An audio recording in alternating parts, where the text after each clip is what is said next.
a questão dessa bateria aí de revisão, né? Para todo mundo conseguir sobreviver numa prova sobre segurança da informação, tá? Já teve a primeira questão, tá lá publicada, vamos ver a segunda aqui.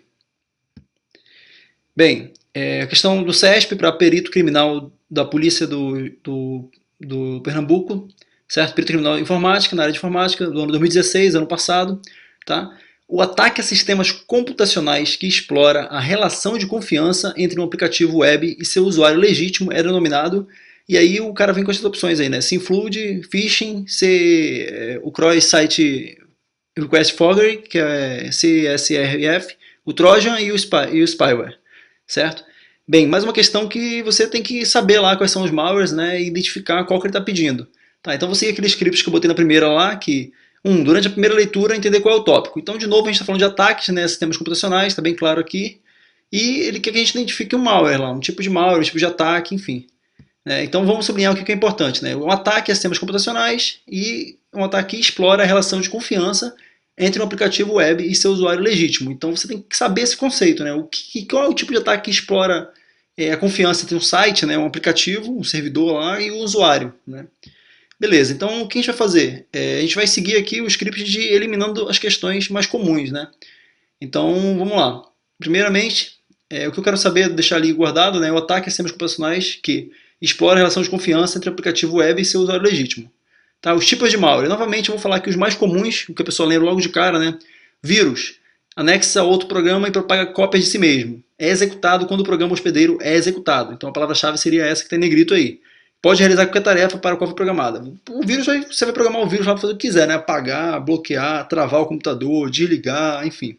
Tá? Mas ele é algo que se propaga cópias de si para outros lugares no computador, certo? Mas ele só funciona quando ele é executado, quando você clica. Então você faz o download, deixou ele guardado lá, beleza. Agora você clicou, executou ele, pronto, ele começa a funcionar. O worm, né, que é o verme, ele é diferente do vírus por causa disso, porque ele se replica e envia cópias dele na rede, para o computador, fica fazendo cópias adoidado lá, mesmo que você não execute ele. Então baixou, ele está lá na sua máquina e começa a fazer cópia. Né? E como é que ele prejudica o computador do hospedeiro, né, o computador que está infectado? Ele começa a prejudicar porque ele sobrecarrega o computador. Começa a ter muito dado trafegando no computador, muita cópia, ocupa memória. Enfim, esse é o impacto dele para o usuário. O cavalo de Troia, né, o Trojan, né, é um programa que contém funcionalidade adicional oculta para o usuário. E essas funcionalidades adicionais elas trazem prejuízo para o usuário. Né? Um programa utilitário, que é um exemplo, como uma calculadora, pode carregar código para deletar arquivos ou inserir um backdoor em sistemas. Beleza? Então é esse problema aqui do cavalo de Troia, que é o Trojan, o Worm, o Verme e o vírus. Né? Eu botei assim, os três mais comuns. Vou mostrar aqui de novo o que a questão me deu de opção para marcar. Né? Ele quer um cara que explore a relação de confiança entre o aplicativo web e o seu usuário. Não é isso. Eu tenho aqui funcionalidade oculta, que é o Trojan, o Verme que se replica enlouquecidamente aí, beleza? Sem você fazer nada, e o vírus que ele só funciona quando você clica nele, quando você executa. Então, né, vamos eliminar um cara aqui, que é o cavalo de Troia, que é o Trojan, né, a gente sabe que está aqui ele, mas ele não bate com o que a questão pediu, então ele já está eliminado, a letra D está fora. Beleza? Vamos continuar aqui vendo outros malwares. Né? Aqui eu vou mostrar outros malwares.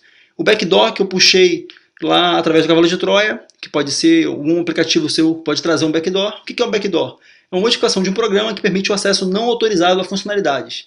Ou seja, é um ponto de entrada secreto, que permite que alguém com conhecimento desse ponto de entrada invada o seu sistema sem pôr suas credenciais adequadas. Então, você baixou lá um programinha, esse programinha pode fazer com que outro usuário, né, outra pessoa, entre na sua máquina sem que você deseje isso.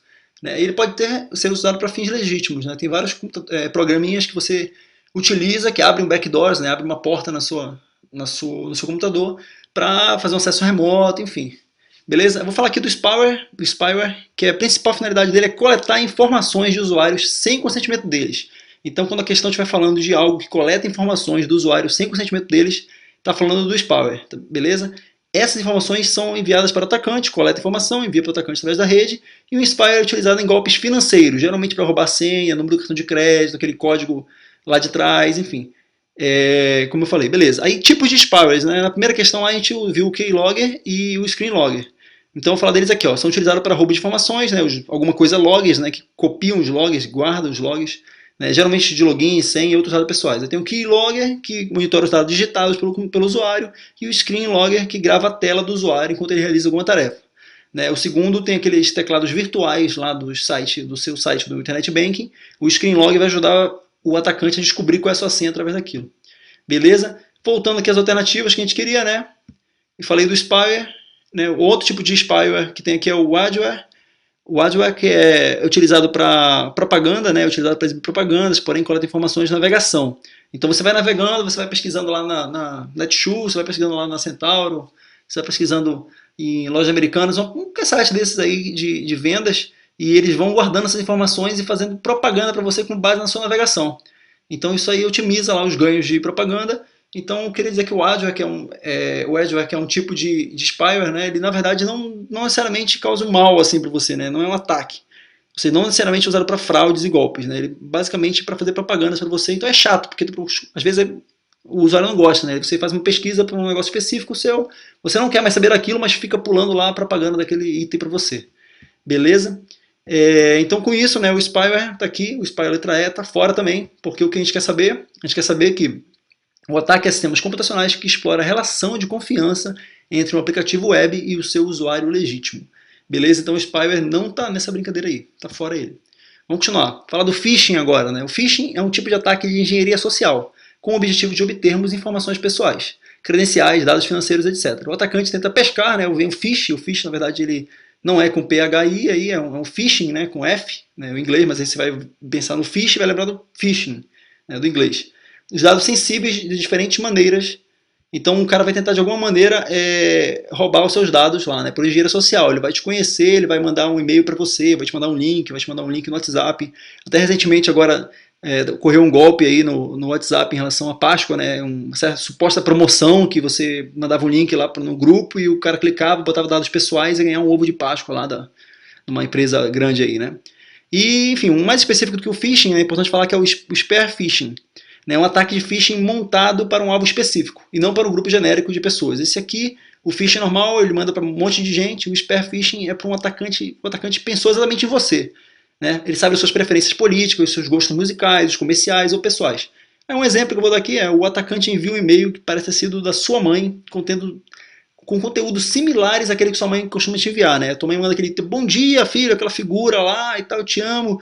Exatamente, o cara descobre isso, ele manda um e-mail igualzinho da sua mãe.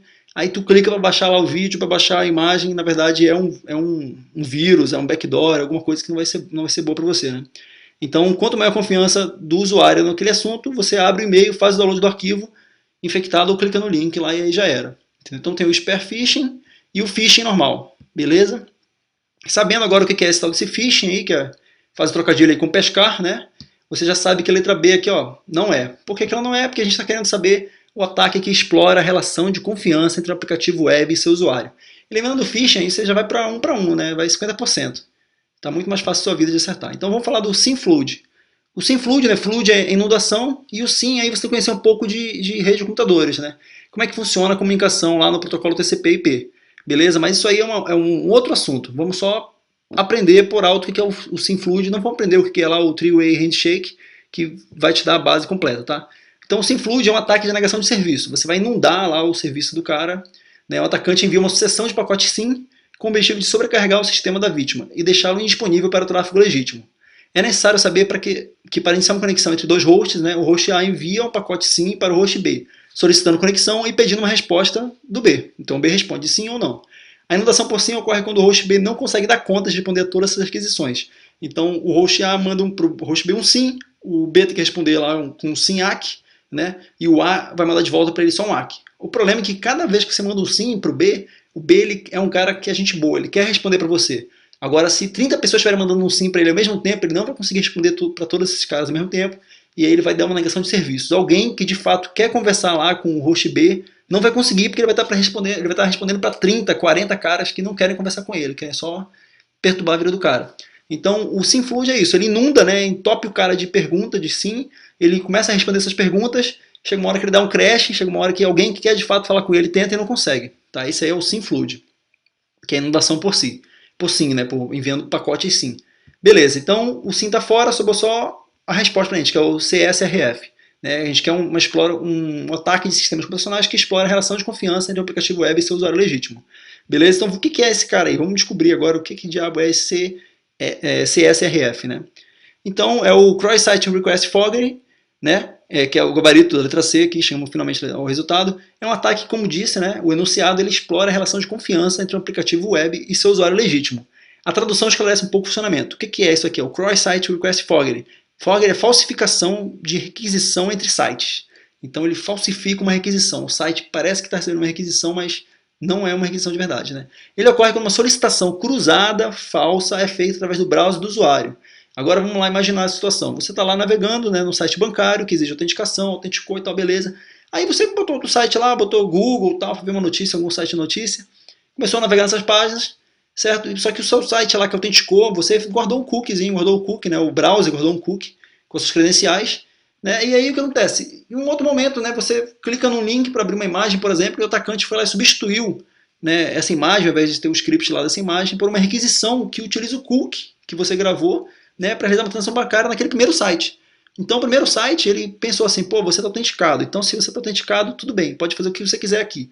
Foi para outro site, o site inicial, o site 1, ele ainda acredita que você está autenticado lá, entendeu? E aí quando você clica no outro site, no site 2, né, o site 2 manda uma mensagem para o site 1. Como o site 1 ainda acredita que você está autenticado, ele deixa a transação ser executada. Né? Então esse aí seria o CSRF, que é o Cross Site Request Forgery. Beleza? Então você está usando um site, passa para o site 1, passa para o site 2, começa a usar algo lá, algum atacante bota um script naquele segundo site que vai fazer com que faça uma requisição para o primeiro site. Como você já acessou e já logou no primeiro site, o primeiro site ainda acha que você está autenticado, ainda acha que é você. Mas essa segunda transação aí não é você que fez, foi outra pessoa, foi um atacante. Então ele explora a relação de confiança que o primeiro site tem no usuário legítimo. Como ele confia em você, ele confia no seu cookie, né? O cookie é um arquivo que guarda suas credenciais, que confere que você se autenticou lá, beleza? E aí esse é o ataque, né? Esse CSRF é um outro, há várias questões dele que comparam ele com o XSS, né? Então que é um outro tipo de ataque. Então depois a gente vai falar só desse outro tipo de ataque, comparar os dois. Né? Nesse momento a gente precisa guardar que o Cross-Site Request Forgery ele é um ataque que explora a relação de confiança entre um aplicativo web e seu usuário. Você está usando uma página, foi para uma outra página, o cookie salvou que você estava autenticado lá. Dessa outra página, o cara manda uma requisição para a primeira página. E aí essa primeira requisição vai te causar aí algo ruim. Entendeu? Beleza, é assim que funciona essa parada aí, tá?